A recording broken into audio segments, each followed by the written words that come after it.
All right, Matthew Stafford said he wasn't the appropriate person to lead a rebuild. You wasn't the appropriate person to lead the original rebuild after we went on 16, and then he went on to make excuses about his injury.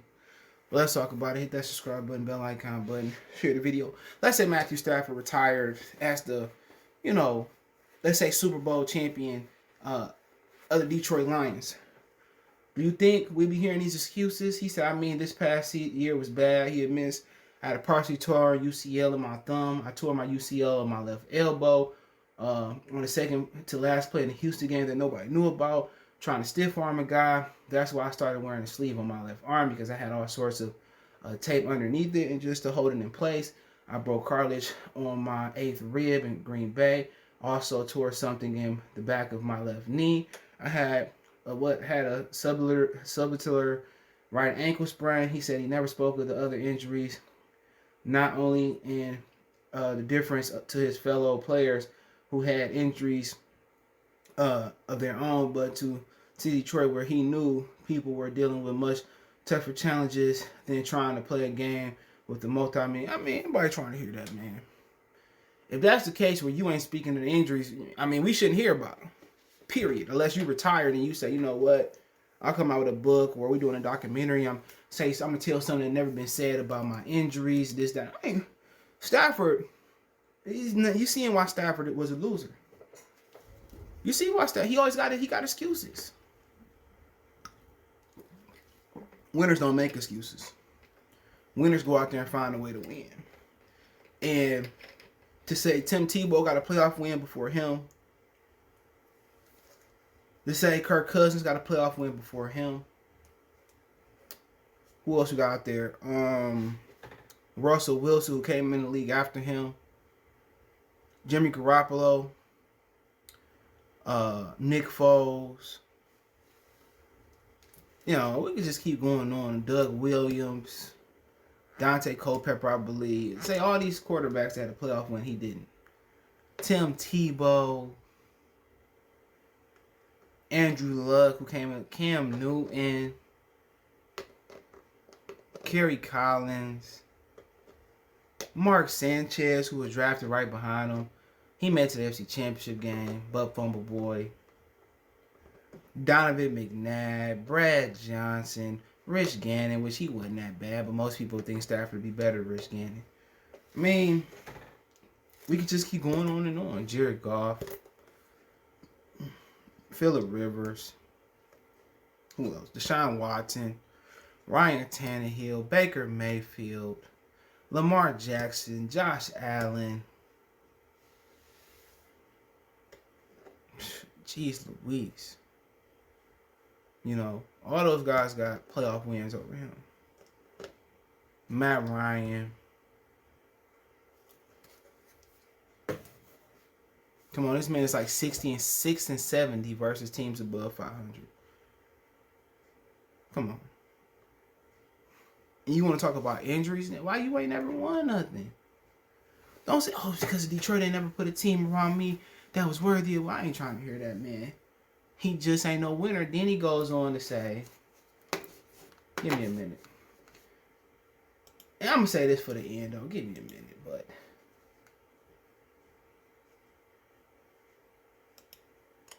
he said, he went on and said, I gave every damn thing I had, still torn over. I hate people like that. Like, you get in a relationship and maybe she say, or you say, I'm ready to do other things, and I'm still hurt over it. But you chose to exit the relationship. You chose to leave. Stafford freely admitted, I never thought I would ever finish my career anywhere else. I had made what he calls the toughest decision of his life to seek out a trade for a better shot at the championship. He was about to turn 33. The Lions were starting yet another upheaval. The fourth since he'd been there. He looked at the future and saw everything he loved if he stayed here, and everything he dreamed of if he left. Quote, I always wanted to play in those big games. I feel like I will excel in those situations. He said, I wanted to shoot my shot. And my thing is this. He sold the house. Right? He sold the house before the season. Okay? He knew he was leaving. He knew that they wasn't going to win the season. Then he sits here and throws this minstrel show about him leaving. Just leave, nigga. That's my whole, just leave. We don't need no explanation. We don't need you apologizing. We don't need you, I'm leaving now and I'm going to, fuck you. You didn't win nothing. And if it wasn't for your white privilege, you would have been gone a long time ago. We don't want to hear, oh, I'm sorry. You was a loser.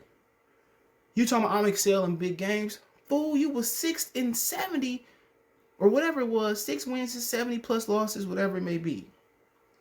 Versus teams above 500. You didn't win the big game in college. So I think I'll excel in those big games and we'll see. But as far as the games here that you played in, you didn't excel in the big games. You didn't win nothing with Calvin. You didn't win nothing with Java Best. You didn't win nothing with Nate Burleson, Golden Tate. You didn't win nothing when you had a top defense. So he going to the Los Angeles Rams, who got one of the better defenses, right? He had a great defense. You see what happened when he had a great defense here? He couldn't cut it.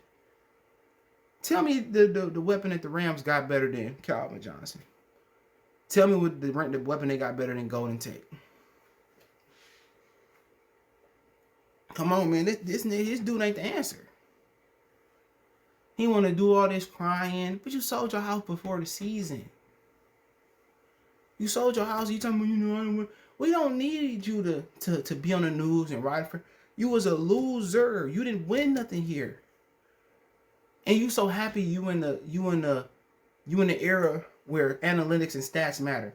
All them meaningless stats that he won, that he had. Come on, man. A lot of those stats was, he came back in garbage time. And if he don't win nothing in LA, if he don't get to the Super Bowl, he don't get to the NFC Championship game, he don't win a playoff game, I don't want to hear nothing. I don't care if it's because of injury. I don't care if it's a family emergency. I don't care if he played good and they lose. Or he played bad and they lose. Or he played bad and they win. He's a loser. He's a loser. We all watched him lose time and time again. We blamed, our salary cap. We got rid of Calvin, got rid of Ndamukong. We blamed everything but him. At one point in time, he had a defense. At one point in time, he had the best receiver in the game. He had the best number 2 in the game in Golden Tate, in my opinion, or one of the best. He had weapons. Ain't nobody trying to hear that. And then he say, this was appropriate time because I didn't want to go through another rebuild. Like, dude, we didn't want to go through another Matthew Stafford. If anybody know football, why didn't want to go through another rebuild? I don't blame you. Like, we didn't want to go through another year with Stafford and his delusional fans that thought it was going to happen. It didn't happen. He didn't win. He didn't come through in the crunch time. Only time he came during crunch time was when the Lions was down. He brought them all the way back. That's the only thing he did. In the Monday night game or Sunday night game or playoff game, he didn't find a way to win. He didn't thug it out. Versus the Cowboys. What the Cowboys beat us by? 20-23 or whatever. He couldn't score more points. When does Matthew Stafford ever went up the field and marched and scored points? Never. He wasn't no different from John Kitna. Mike Mertz and John Kitna get up and down the field and settle for field goals. Well, the running game. Well, I ain't trying to. Andrew Luck didn't have no running game in Indianapolis. And he still got him to the AFC Championship game. You want to know something that's white privilege? Matthew Stafford. If Stafford was Lamar Jackson, he wouldn't still be in this city. Y'all would have ran him out of here. And that's what's crazy about it, man. He wanted farewell, and you don't owe us no explanation. It been time for the Lions to move on. I've been seeing it. But it took Matthew Stafford wanting to leave. And not Sheila, not Martha that had a boss get rid of him. If you go to LA and win, okay, I'm happy for him. If you go to LA and do the same shit, I'm going to point and say, I told you so. He's a loser. He lost in college, and he lost in the pros so far. So, it is what it is. Let me know what you guys think. Don't forget me on Facebook, Instagram, Twitter. Reach out if you have a business question, inquiry, sponsorship, video quest. Check out our social media links description. Want to make a financial donation? Cash App CJ Good 313.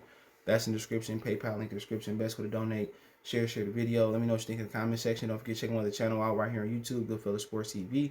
Appreciate the love, support. We go.